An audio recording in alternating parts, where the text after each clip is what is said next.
Bonjour à toutes et à tous. J'aimerais commencer par les événements récents au Moyen-Orient, notamment depuis le déclenchement de la guerre.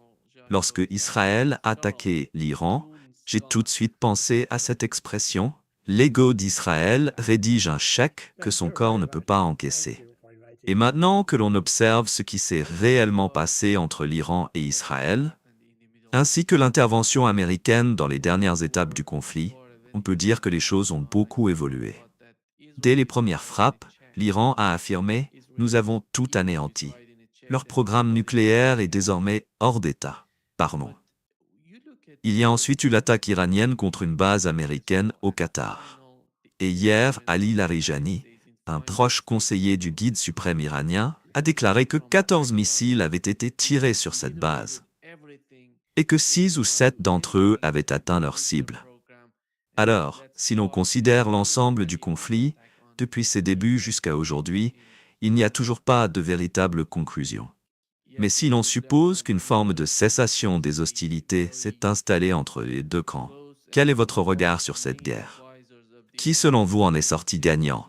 Qui a réellement tiré profit de tout cela? Eh bien, poser la question du vainqueur n'a pas beaucoup de sens, car la victoire dépend des objectifs qu'on s'est fixés. Si vous atteignez vos objectifs, vous avez gagné. Sinon, vous ne l'avez pas.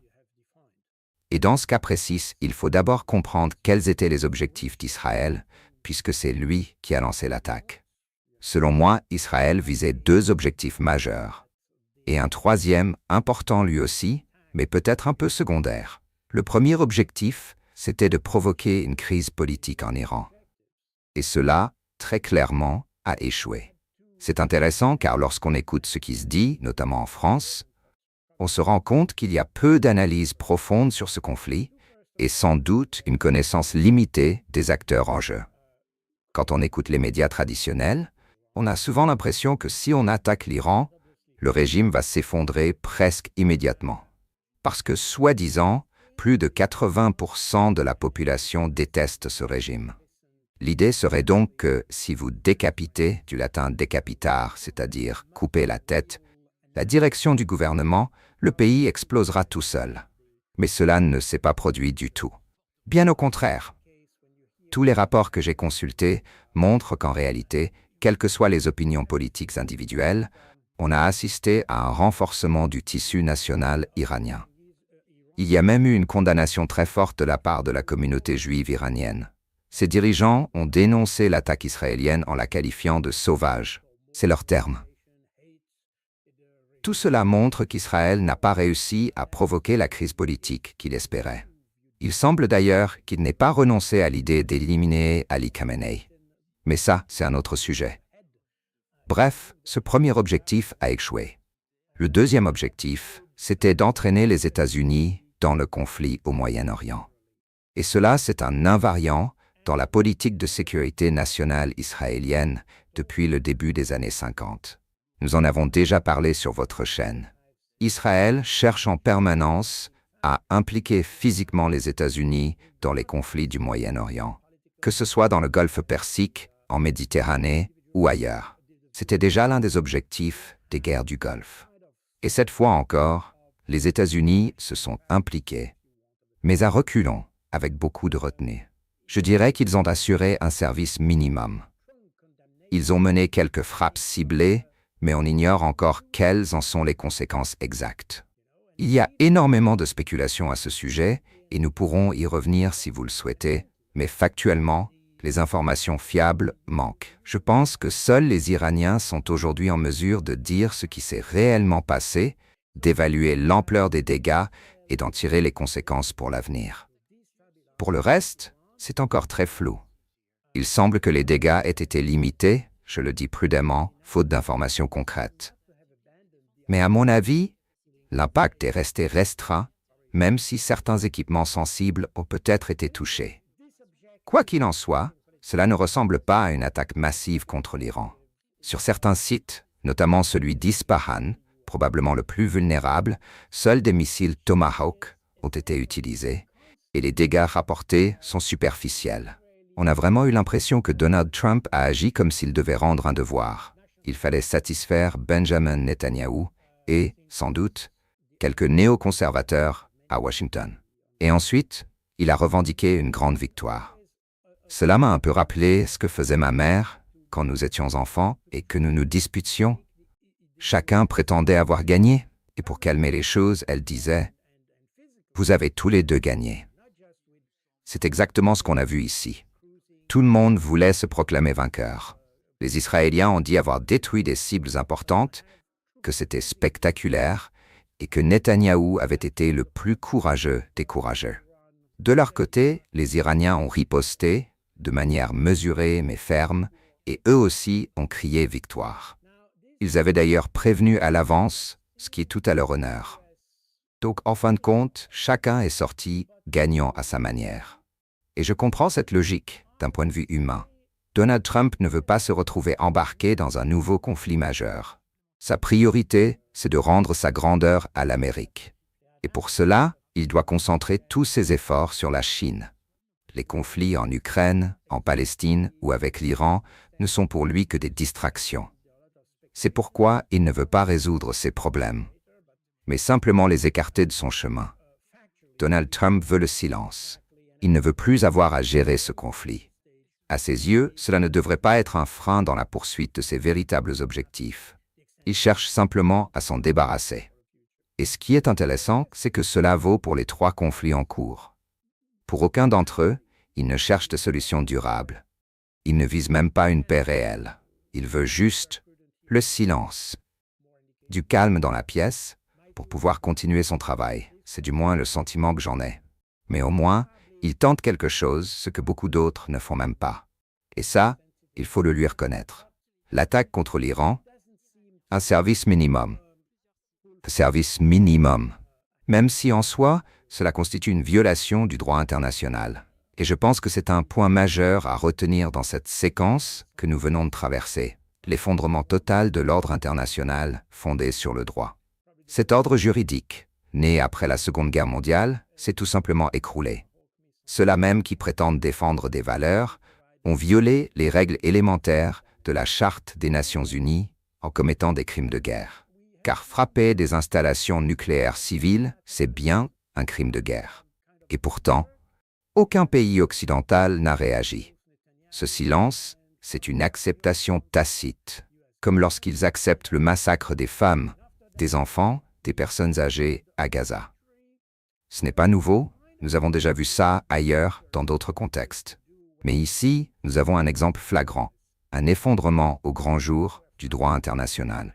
Et pour aggraver les choses, il faut aussi évoquer le rôle de l'AIEA, l'Agence internationale de l'énergie atomique, qui a échoué à remplir son mandat. Elle a fait preuve d'un manque total d'intégrité et d'une incapacité manifeste à appliquer les principes inscrits dans la Charte des Nations Unies. Au-delà de ses fonctions techniques, elle aurait dû incarner l'objectivité, la neutralité, l'impartialité. Or, tout cela s'est effondré. Et ce n'est pas la première fois. On l'avait déjà vu avec l'OIAC, l'Organisation pour l'interdiction des armes chimiques pendant la guerre en Syrie. Elle aussi avait montré son incapacité à résoudre les problèmes, et même parfois son implication dans les dysfonctionnements. On l'a revu à Zaporizhia en Ukraine avec l'attitude partiale de l'AIEA. Donc non, ce n'est pas nouveau. Mais cette fois, tout est apparu en pleine lumière. Et pour moi, c'est extrêmement préoccupant. Il y avait aussi un troisième objectif israélien, détruire les capacités nucléaires de l'Iran. Et cela pose une vraie question. Les États-Unis et Israël, qui ont tous deux ciblé des installations nucléaires civiles, ont-ils atteint cet objectif? Ont-ils réussi à endommager de manière significative les infrastructures nucléaires iraniennes? Pour l'instant, nous n'avons pas la réponse. Et franchement, il serait très imprudent de trancher aujourd'hui, car certains disent déjà « Israël et les États-Unis n'ont pas atteint leurs objectifs, donc l'Iran a gagné ». Et aussitôt, les néoconservateurs répliquent « Voilà pourquoi il faut frapper à nouveau ». C'est pourquoi je déconseille formellement de tirer des conclusions prématurées tant que nous ne disposons d'aucune base factuelle solide. Il y a aussi un point plus profond, directement lié à tout cela. Quelque chose que l'on observe de manière récurrente. On l'a vu pendant toute cette crise, comme on l'avait déjà vu pendant True Promise 1, True Promise 2, pendant la guerre de Gaza et également en Ukraine. L'Occident, en particulier les États-Unis et Israël, a une habitude, sous-estimer l'ennemi. Et comme ils le sous-estiment, ils attaquent en s'attendant à des résultats spectaculaires, bien supérieurs à ce que permet la réalité. Encore une fois, ils partent du principe, notamment pour l'Iran, que le régime est au bord de l'effondrement, que la population est prête à se soulever et que tout va tomber au premier choc. Mais rien de tout cela ne s'est produit. C'est la grande faiblesse d'Israël et des États-Unis d'une manière plus large. Ils sous-estiment systématiquement les capacités et la résilience de leurs adversaires. C'est culturel, rien d'autre. Ils considèrent que le reste du monde est incompétent, voire pire. Souvenez-vous, à propos des Palestiniens, certains dirigeants israéliens ont osé parler d'animaux humains. Cela en dit long sur leur estime d'eux-mêmes et leur mépris absolu pour l'intelligence ou même l'existence de l'autre. Et pourtant, les Palestiniens, sans réel appui international, avec des moyens très limités, dans un environnement d'une extrême hostilité, ont réussi à résister. Ils ont même, je le dis clairement, infligé une défaite stratégique à Tsahal. Pas forcément une victoire tactique, mais une victoire d'usure, oui. Parce que lorsqu'on traite son ennemi comme un idiot, on ne réfléchit pas vraiment à ses propres actions. Et c'est exactement ce qui s'est passé avec l'Iran. En prenant un peu de recul, on voit bien que les Iraniens ont réutilisé le même schéma de riposte que lors de True Promise 1 et True Promise 2. La seule différence, c'est qu'alors, la riposte iranienne était concentrée sur une journée. Cette fois, elle a été étalée sur 12 jours. Mais la structure stratégique reste la même. Et ce qui est fascinant, c'est que les Israéliens, manifestement, n'ont rien appris des deux précédentes occasions. Il semble même que Benjamin Netanyahou ait été surpris par la réponse iranienne. Et ce n'est pas une supposition personnelle, c'est documenté. Il suffit de lire les médias du Moyen-Orient ou les revues spécialisées en géopolitique et en affaires militaires. La stratégie iranienne était connue, entraîner Israël dans une guerre d'usure. Et apparemment, les Israéliens n'ont rien anticipé de tout cela. Et c'est précisément pour cette raison qu'à un moment donné, Benjamin Netanyahou a dû appeler papa, littéralement. Il a dû appeler papa à l'aide, parce qu'il était en train d'échouer et il sentait que ce qu'il avait déclenché tournait à l'échec. Lors de la planification de l'attaque, il n'avait absolument pas anticipé ce type de riposte. Et cela révèle clairement une chose, l'incapacité des Israéliens à comprendre les réalités du terrain. C'est une faiblesse que l'on retrouve aussi dans d'autres pays occidentaux. Une incapacité à intégrer le fait que l'Iran, et on pourrait dire la même chose de la Chine, de l'Inde ou de la Russie, est un pays hautement éduqué, avec une longue tradition de résilience, de leadership et une capacité remarquable à gérer le savoir, pas au sens managérial occidental, mais dans sa capacité à mobiliser ses ressources, notamment ses compétences académiques et scientifiques. On ne comprend pas que les Iraniens, ayant été ciblés par des attaques verbales, économiques et politiques depuis plus de 30 ans, s'étaient préparés. Et 30 ans, c'est plus qu'une génération. Cela leur a donné le temps de non seulement produire des armes, mais aussi de bâtir une base intellectuelle, une base industrielle, une base d'ingénierie. Ils ont conçu un véritable système de défense, et la résilience que nous observons aujourd'hui en est le fruit direct.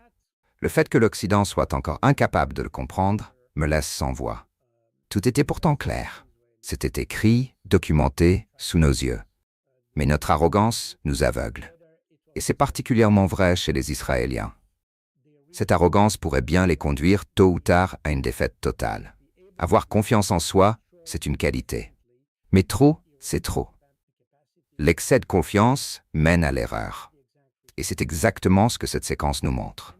Ce que nous avons vu là rappelle l'arrogance qui avait déjà animé les interventions occidentales en Afghanistan, en Irak, en Libye et ailleurs. Des conflits où jamais, à aucun moment, l'Occident n'a réussi à maîtriser la situation. Jamais. Oui, ils ont tué beaucoup de monde, oui, ils ont semé le chaos, mais ils n'ont rien contrôlé du tout. Ce qui s'est passé en Iran pendant ces 12 jours de conflit m'a rappelé quelque chose de très similaire à ce qu'on a vu en Russie au début de la guerre en Ukraine. À chaque fois qu'on parle de la société iranienne, on oublie souvent à quel point elle est complexe. Il y a des libéraux, des gens pro-occidentaux qui veulent négocier, chercher une voie, trouver une coopération possible avec l'AIEA, avec les États-Unis, dans l'espoir d'alléger les sanctions. Et il faut le dire, les sanctions ont un impact réel sur la vie des Iraniens. C'est une réalité. Beaucoup de ces personnes étaient favorables au dialogue, à la diplomatie.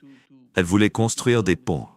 Mais quand on vous tend la main et qu'on vous attaque dans le dos, cela crée un choc profond dans la société. Et c'est ce qui s'est produit. Toutes les factions de la société, même les plus modérées, ont été unifiées par cette agression. Et si l'Occident avait eu un minimum de sagesse, si les États-Unis et Israël avaient pris un instant pour réfléchir, ils auraient peut-être vu ce qui s'est passé en Russie. La guerre actuelle, c'est la guerre de Vladimir Poutine, c'est pas la guerre du peuple russe. Et pourtant, avec le temps, la société russe s'est ralliée à son président. Et ce que j'ai vu en Iran, c'est la même chose, mais qui s'est produite encore plus vite. Depuis la guerre Iran-Irak, le pays n'avait connu aucune agression extérieure directe. C'est donc quelque chose de nouveau, surtout pour les jeunes générations qui n'ont aucun souvenir de ce conflit.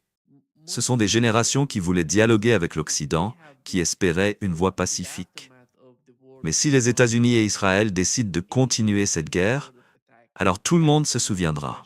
L'Iran négociait, pendant que l'Occident planifiait une attaque, dans le but de détruire le pays, de renverser le gouvernement. Et ce scénario, on sait exactement où il mène. On l'a vu en Syrie. Et pour le peuple iranien, c'est très clair. Les Américains et les Israéliens veulent démanteler l'Iran, le fragmenter, le transformer en une série de fédérations régionales, comme ils ont essayé de le faire avec la Russie, en oblasts, en entités séparées. Tu sais, il y a beaucoup à dire là-dessus. D'abord parce qu'en Occident, on ne comprend pas cette région. Et il faut rappeler une chose essentielle. Les Iraniens ne sont pas des Arabes. Mais pour beaucoup de gens en Occident, c'est exactement la même chose. Ils ne font aucune distinction entre un Perse et un Arabe. Pour eux, c'est le Moyen-Orient. Tous Arabes, tous musulmans, point final. Et surtout, il ne faut jamais sous-estimer la bêtise humaine. Jamais. Ne sous-estimez ni la stupidité, ni l'ignorance crasse. Je crois d'ailleurs qu'un ancien Premier ministre français disait « Ne jamais sous-estimer la bêtise humaine ». Et il avait entièrement raison. Beaucoup de ceux qui jugent ne sont jamais allés sur place, n'ont jamais mis les pieds là-bas, ne comprennent rien à cette région. Et pourtant, il faut le dire clairement, l'Iran, surtout dans son histoire moderne, a toujours cherché à se rapprocher de l'Occident. Ils ont longtemps vu l'Occident comme un modèle et ont voulu bâtir des ponts, établir des liens. Mais après la Seconde Guerre mondiale, nous sommes restés enfermés dans une mentalité coloniale, notamment en Europe de l'Ouest. Personne n'a pris ces efforts au sérieux. Et au lieu de construire des partenariats, on a vu apparaître de nouvelles formes de colonialisme qui se sont étendues à l'ensemble du Moyen-Orient. Mais il y a une chose qu'il ne faut jamais oublier. L'Iran est un pays qui a plus de 2000 ans d'existence, et probablement davantage. Et quand je dis 2000 ans, ce n'est pas comme Israël, qui est un pays mythique. Même si les Israéliens affirment « nous existions il y a 20 000 ans », eh bien, c'est écrit dans la Bible, mais personne ne peut le certifier. Et en réalité, de nombreux scientifiques contestent cette version. Israël, en tout cas, a disparu, puis réapparu. Et aujourd'hui, son existence sert surtout de prétexte. L'Iran, lui, a été un pays et est resté un pays depuis des temps immémoriaux. Sa taille a certes diminué, mais l'Iran que nous voyons aujourd'hui sur la carte correspond en gros à celui qui existait à la fin du XVIIIe siècle. Il n'a pas changé, il n'a pas attaqué ses voisins, et il est resté une entité cohérente avec ses institutions, sa société, sa diversité. C'est un pays que l'on pourrait comparer, dans ce sens, à la France ou à tout autre pays historiquement structuré. Mais si vous regardez le reste du Moyen-Orient, tous ces pays-là n'ont pas plus de 100 ans d'existence. Ils n'existaient pas avant. Encore une fois, l'Iran existait bien avant, dans une forme plus étendue.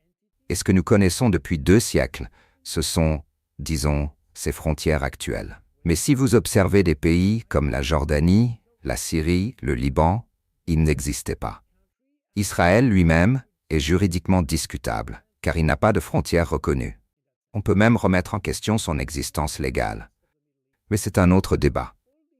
Tous ces pays, l'Irak, le Koweït, même l'Arabie saoudite, n'étaient pas des États constitués. Ce n'étaient que des tribus organisées au début du XXe siècle pour répondre aux ambitions de certains États, notamment le Royaume-Uni et la France. Mais ces pays n'étaient pas des États à l'origine. Et donc, quand on parle de l'Iran et du reste du Moyen-Orient, on devrait avoir une vision totalement différente. Mais ce n'est pas le cas, parce que la plupart des gens ne savent pas. Deuxième point. L'image que nous avons aujourd'hui de l'Iran est largement le fruit de la propagande américaine, depuis la révolution de 1979.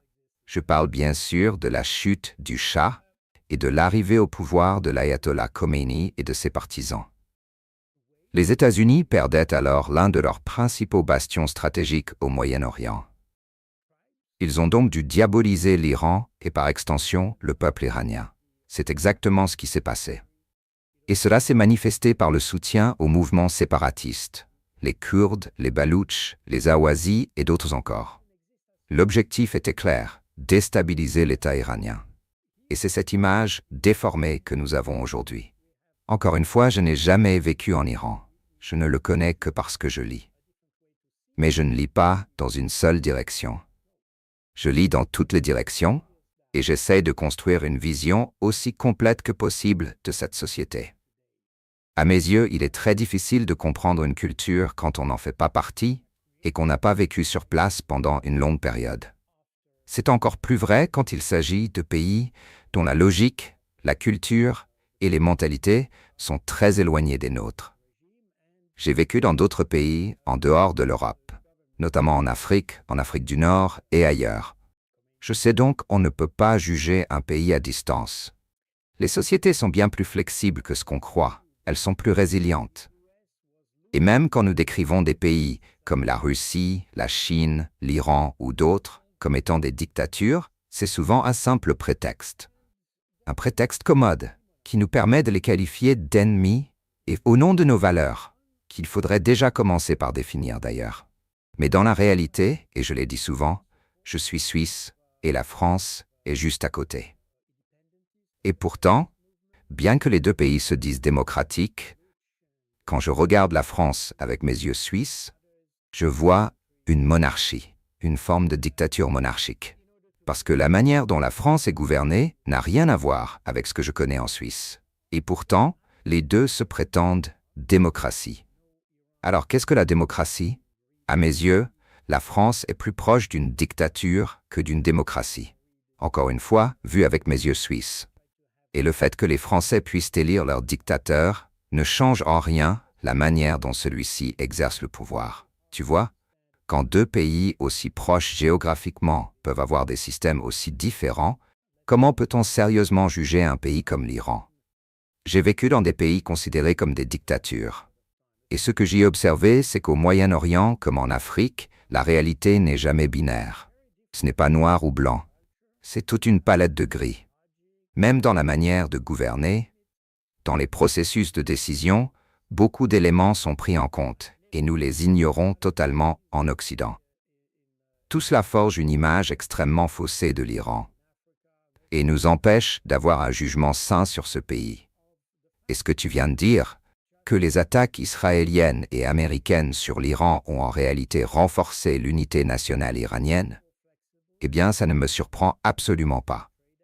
Parce qu'un élément, et tu n'es pas le seul à l'avoir dit, je l'ai lu dans de nombreux articles, c'est que même s'il existe une opposition en Iran, même s'il y a des gens qui sont en désaccord avec certaines lois, comme chez nous, d'ailleurs, eh bien, personne n'est jamais d'accord avec tout, même en Suisse où nous votons nos propres lois. Bien sûr, il y a une opposition, mais au-delà de cette opposition, il existe en Iran quelque chose de plus profond. Et c'est pour cela que j'ai évoqué l'histoire, parce qu'elle a forgé une fierté nationale, un sentiment d'appartenance à quelque chose qui n'a pas été inventé, mais qui est une réalité depuis plus de 2000 ans. Une réalité. Pas un mythe biblique, une véritable continuité historique. Et c'est exactement ce qui s'est passé. Je le disais tout à l'heure, même la minorité juive d'Iran a protesté contre les frappes israéliennes. Encore une fois, même s'ils appartiennent à une autre religion, eh bien, Je crois que l'Iran abrite la plus grande communauté juive du Moyen-Orient, en dehors d'Israël. Je peux me tromper, mais je pense que c'est le cas. Et cela montre deux choses. Premièrement, les Iraniens ne sont pas antisémites, contrairement à ce que veulent faire croire Benjamin Netanyahou et d'autres. Deuxièmement, cette communauté juive semble totalement intégrée à la société iranienne.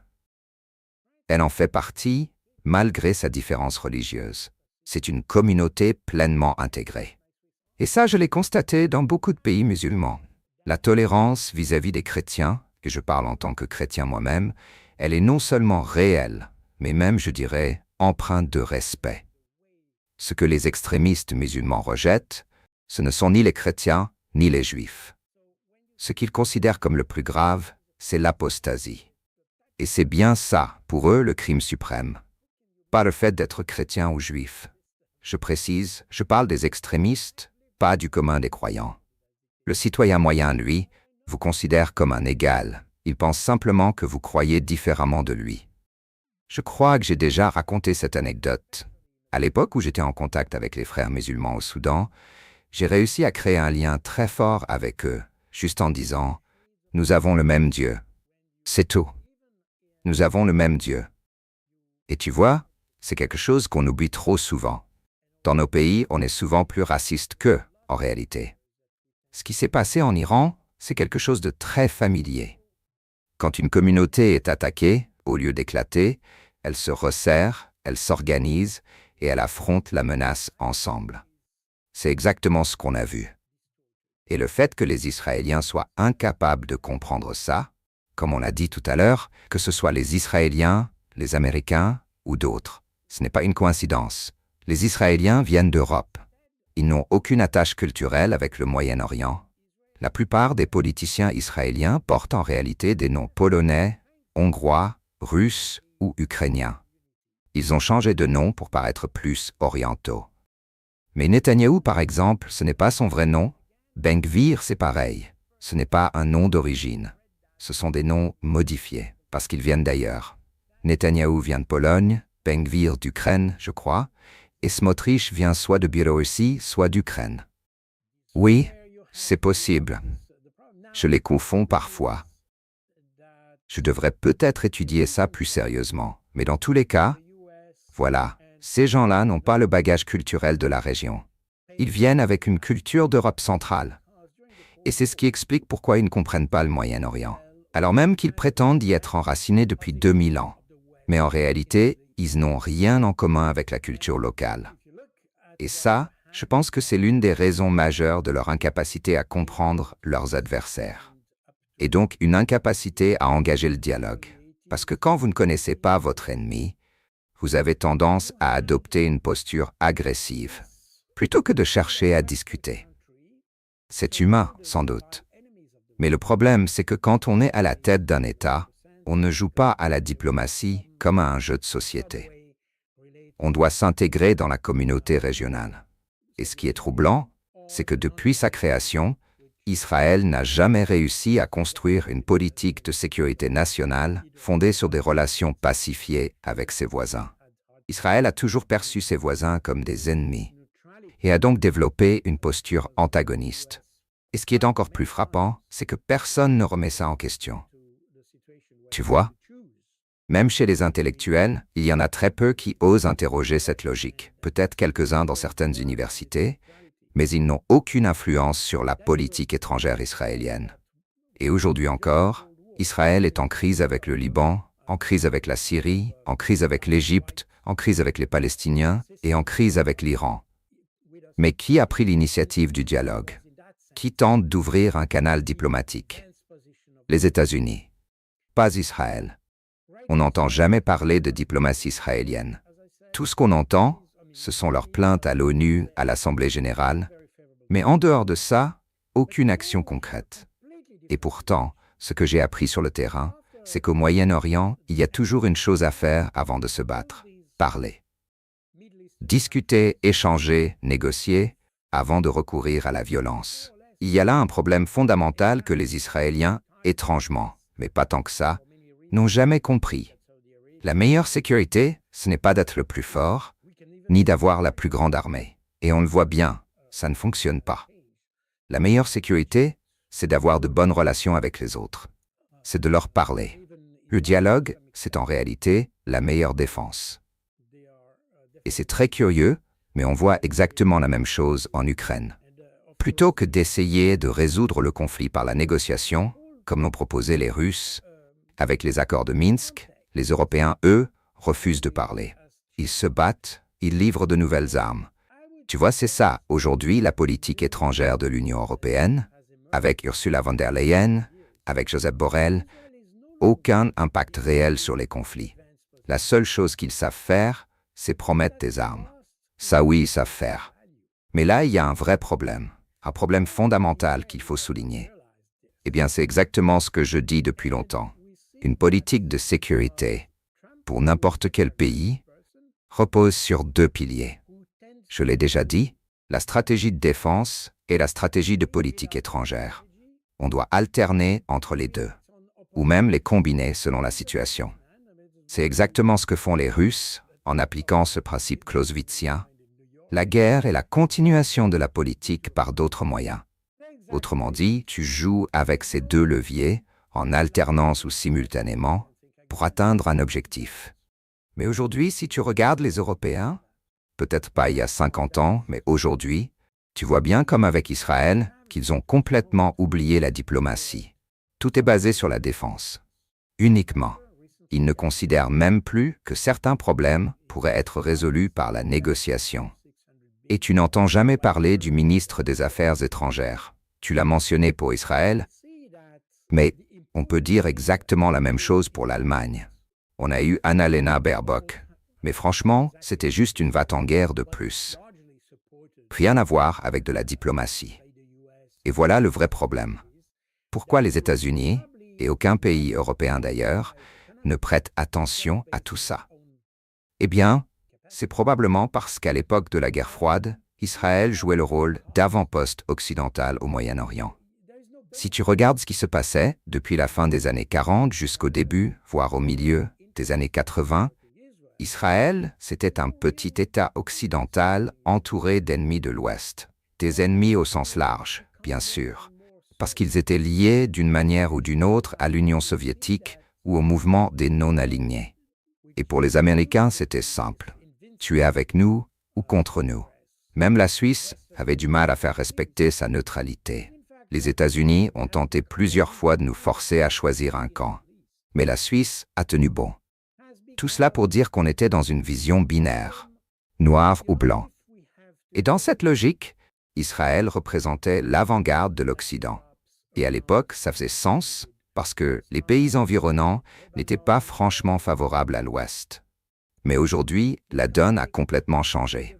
Depuis la fin de la guerre froide, la plupart des pays du Moyen-Orient ont établi des liens solides avec l'Occident, pour des raisons diverses. Regarde l'Arabie saoudite. Regarde même la Syrie, avec certains changements. L'Égypte, la Jordanie, même l'Irak dans une certaine mesure, même s'ils ne sont pas forcément pro-américains. Et bien sûr, les Émirats arabes unis. Le contexte régional est devenu complètement différent. Et moi, je pense qu'aujourd'hui, dans ce nouveau contexte qui existe depuis plus de 30 ans, Israël n'est plus l'unique avant-poste stratégique de l'Occident. Il a perdu cette valeur stratégique. Mais le problème, c'est que les Israéliens ne s'en rendent pas compte.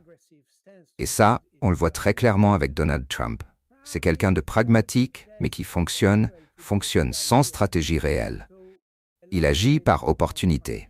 Un businessman version New York. Il saute d'une opportunité à l'autre, sans plan à long terme, sans vision. Et dans ce contexte, il a renforcé ses liens avec l'Arabie saoudite. Souviens-toi, lors d'un déplacement, on lui a promis un investissement de 600 milliards de dollars, ou quelque chose comme ça. Ce qu'on voit clairement aujourd'hui, c'est que l'importance d'Israël, qui est en vérité largement financée par les États-Unis et d'autres pays occidentaux, ne tiendrait probablement pas économiquement sans ce soutien. Israël est devenu un coût, un poids.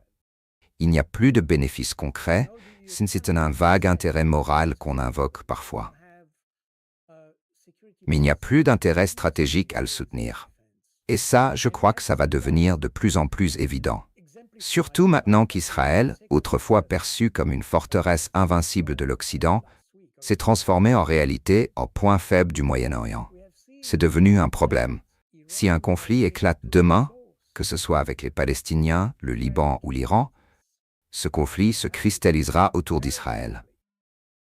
Et il risquera de faire capoter d'autres projets, notamment des investissements promis par des pays prêts à coopérer avec l'Occident. Donc en résumé, Israël est devenu un fardeau, et non plus un atout pour l'Occident. Et je pense qu'Israël ferait bien d'y réfléchir. Ce serait peut-être enfin l'occasion de miser sur le deuxième pilier de sa politique de sécurité nationale, la diplomatie. Au lieu de se reposer exclusivement sur la défense et d'adopter une posture agressive envers ses voisins, Israël devrait commencer à bâtir une vraie politique étrangère, chercher à tisser de meilleurs liens avec ses voisins, et surtout résoudre intelligemment la question palestinienne sur la base du droit international, et non pas, comme aujourd'hui, au gré des instincts et des réactions viscérales. Et, très honnêtement, ce serait sans doute la meilleure garantie de survie pour Israël. Tu sais, comme tu l'as toi-même souligné, il est impossible de bâtir une politique de sécurité uniquement sur la défense. Ce n'est tout simplement pas viable. Et les événements des derniers jours, ou plutôt des 2 dernières semaines, en sont la parfaite illustration. On a vu l'Iran épuiser en un temps record les capacités militaires israéliennes, révélant qu'Israël n'était en réalité qu'un tigre de papier. Mais ce dont personne ne parle, c'est du nombre croissant d'Israéliens qui ont quitté le pays en déclarant qu'ils ne comptaient pas revenir. Et ceux qui partent, ce sont souvent ceux qui le peuvent. Des personnes instruites, ayant des compétences, de l'expérience, des talents en affaires, en innovation, en technologie. Des gens qui regardent la situation en face et qui se disent que ce pays n'est plus l'endroit idéal pour faire éclore leur potentiel. Ils vont chercher ailleurs dans le monde des terres plus propices à leurs projets.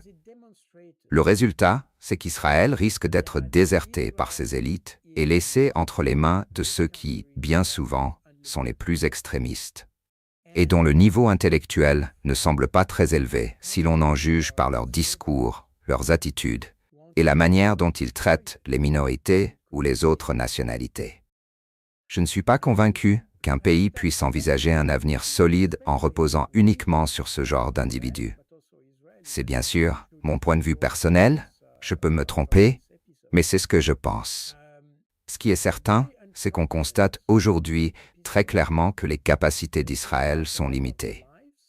Et c'est précisément là que, selon moi, l'Iran a remporté cette confrontation. Pour revenir à ta toute première question. Car ce qu'ils ont démontré, c'est qu'Israël n'est pas cette puissance invincible et que si un de ses voisins décidait un jour de le détruire, il en aurait les moyens. Et je crois que c'est la leçon que nous devons tirer, nous en Occident, mais les Israéliens aussi. C'est un épisode tragique. Il a coûté de nombreuses vies pour rien. Et il n'a fait que dégrader encore davantage l'image d'Israël dans le monde. Une image qui, déjà, était très entachée. Pendant que tout le monde comptait les missiles échangés, les chars israéliens tiraient sur des Palestiniens affamés, qui faisaient la queue pour obtenir de la nourriture à Gaza. Et selon le journal Haaretz, ces tirs ont été donnés sur ordre. Autrement dit, on aurait ordonné à des soldats d'ouvrir le feu sur des femmes et des enfants affamés. Aucun pays ne peut être respecté après ça. Voilà où en est Israël aujourd'hui. Son comportement est une honte pour l'humanité entière. En tant qu'ancien militaire, je dois dire que je me suis senti presque déshonoré en voyant des hommes en uniforme se comporter de cette manière. Ce n'est pas ainsi qu'un soldat digne de ce nom agit. Et bien sûr, on parle ici de ce qui s'est passé ces derniers jours. Mais cela fait des décennies que ça dure. C'est devenu plus visible depuis le 7 octobre 2023. Mais en réalité, cela fait des années qu'on observe des abus de pouvoir constants. Des comportements qui déshonorent l'armée elle-même. Et c'est sans doute pour cela que de moins en moins de jeunes Israéliens veulent servir dans l'armée. Cela montre bien, à mon sens, qu'il y a quelque chose de beaucoup plus profond qui se décompose de l'intérieur dans l'État d'Israël. Et ce quelque chose, c'est le sens de l'honneur. C'est l'éthique, la morale, la discipline et même, tout simplement, le bon sens. Voilà. C'est en tout cas mon analyse pour aujourd'hui.